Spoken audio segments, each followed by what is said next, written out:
Hey everyone, it's your local schizophrenic here, bringing you guys another weekly dosage of political extremism. Today, we're playing as Ukraine. Wholesome, right?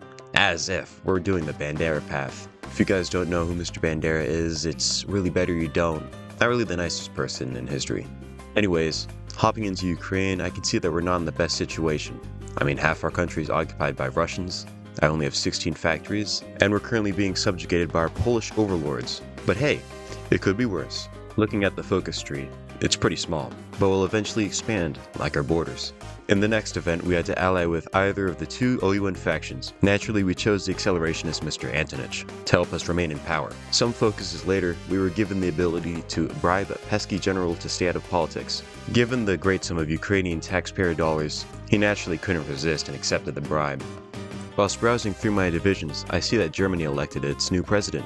Way to go choosing a sand leader instead of a HOI4 player. I mean, imagine actually giving a shit about your people. Eventually, we reached another event where we were able to choose which leftist we liked more. Of course, being the dyslexic I am, I chose the person whose name I liked more, rather than actually reading the events and what they do. Now, after disposing of some radical accelerationists and socialists, our rule was secure, and we could lead Ukraine into a bright future. Everything seemed to be going well. Almost too well. Of course, it all had to come crashing down. Remember that general we bribed back in the beginning? Well, he went back on his word and couped the government, bringing back those dirty accelerationists and leftists into the country. He even sold out the country. He gave concessions to the Poles at the cost of our economy. Of course, Bandera and his surviving half of the OUN didn't like this, so he decided to coup the government and expose the general of his wrongdoings. Gotta say, I'm loving the focus icons. They all fit the nature of this nation, with the excessive usage of red. Looking at our first focus, I currently see what this path is about. Purging people, destabilizing our neighbors, and making everybody hate us in general. Even our friends in the Intermarium will start to hate us. I guess they just can't handle the power of Ukrainian nationalism. Looking externally, Spain falls into civil war. To no one's surprise. I mean, the poor Spanish people can never get a break from instability and war. Even Persia falls into civil war. I mean, why are so many countries just falling into civil wars right now? Now that we're getting into the larger part of the focus tree, we're getting more and more buffs. I mean, it is Red Flood, but I never would have thought that a gamer like Bandera could actually lead a nation into prosper. Eventually, Mr. Train Man Drozdovsky wins the Russian Civil War, so now I finally have a target for my hit list. Continuing down the focus tree, and I see that I can just get extensive conscription and war economy for free, without any repercussions. I even get a little bonus with it too, what the fuck? This is so busted, and I love it. Eventually I look over at the Caucasus, and see that the Caucasus have somehow failed to beat Armenia, and that Scythia is now invading them. I mean, if you can't beat Armenia, then your country really shouldn't exist. Soon enough, I complete a focus that just gives me 100% war support. At this point, the devs are just force-feeding me buffs. I mean, I'm not complaining, but it's a little bit excessive for Ukraine. After a year of laying dormant, I can finally leave the Intermarium with this focus and finalize my preparations for war. Now being freed from those pesky Poles, we can finally begin expansion. And surprisingly enough, our first target is going to be the Poles, as well as their little shitty allies, the Belarusians and Lithuanians. I decided to attack the Polish first in order to get the element of surprise. When I reached Lvov, however, they created a strong defense. They even put so many divisions on the Belarusian border that they repelled all of my attacks. Eventually, however, we were able to enter the city of Lvov, finally taking it. With the Polish divisions in Galicia being far less organized, I decided to focus there. I mean, the Poles don't even seem to care about me taking their land. I'm just able to make breakthroughs in multiple tiles and encircle their divisions with ease. Even though the Polish have military access to Hungary, their divisions were still very weak, so I was able to break through and encircle some more. I decided to continue to attack low org divisions or divisions with low supply. This strategy didn't work out as well as I hoped.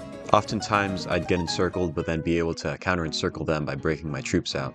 It did, however, work out in the end, as I was able to encircle and destroy many of the Polish divisions. Surprisingly, the Polish were still very adamant on defending Belarus. I was able to swiftly take Warsaw, as there weren't many divisions defending it. Though the Poles were able to take back Warsaw a couple of times, they weren't paying attention on their other troops, so I was able to pull off dumb moves like this to encircle them. Also, never realized this, but Peter Griffin is leading Belarus. Of course, it really isn't Peter Griffin. He just kind of looks like him. Upon looking at the Polish front, it all seemed pretty barren of my divisions, until I looked at Galicia and see that 7 divisions are guarding an encirclement. So I told them to get back on the front, or else I'd shoot them myself, and they complied. Soon enough, I split Poland in two, and then eventually I could encircle Warsaw, finally exchanging hands for the last time. At this point, the Polish knew it was over, and as soon as I entered Poznań, they all surrendered. Even Belarus and Lithuania as well. Sadly, I couldn't get Latvia or Estonia, as they were somehow able to escape the peace deal. Now with my position as hegemon of Eastern Europe secured, I could look towards Russia. As the many Russian warlords were bickering over land, I could bide my time, regain my strength in preparation for the great trial against the Russians. Eventually the time had came and I declared war on Drozdovsky. The war wasn't that hard, with me being able to swiftly cross the Dnieper River into Russian territory. I mean, it seemed like they were really eager to join my nation, as pushing their units was incredibly easy. Their divisions in Ukraine were incredibly weak. I could easily push them there especially. Soon enough I encircled 7 divisions in the south and their lines started to collapse. I mean, I too would be scared of a Ukrainian man running towards me rambling about Bandera. After more and more dumb encirclements, we had finally reached Moscow and they had surrendered.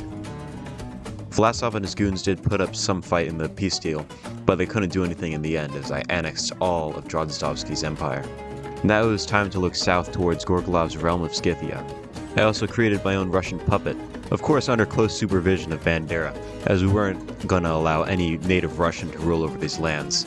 And as soon as we declared war, it was just extremely easy. The Scythians looked on in fear as I rode through Yekaterinodar and Tsaritsyn. However, annoyingly, Vlasov and his goons decided to steal rightful Ukrainian clay, so I decided to just use the state transfer tool to take the Caucasus, as I deserved that at the very least. After taking a minor break of fighting, Vlasov surprisingly had the audacity to declare war on me. Now this war was much more annoying and painful than the other ones, because we were fighting in Siberia during the winter, so I'm just gonna gloss over this war a little bit. Basically, the first 4 to 5 months were unending, agonizing pain, as forests neutered my divisions, and the lack of supply drained much of my reserved artillery.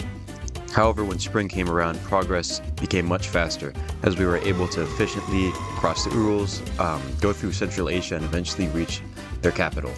By the end of the war, Vlasov had lost 1 million men, and a little bit more, when we only lost close to 200,000. And when we finally reached Omsk, the Russians had finally had enough and surrendered. With our final enemy no longer existent, I could take the last focus and establish a Siberian puppet.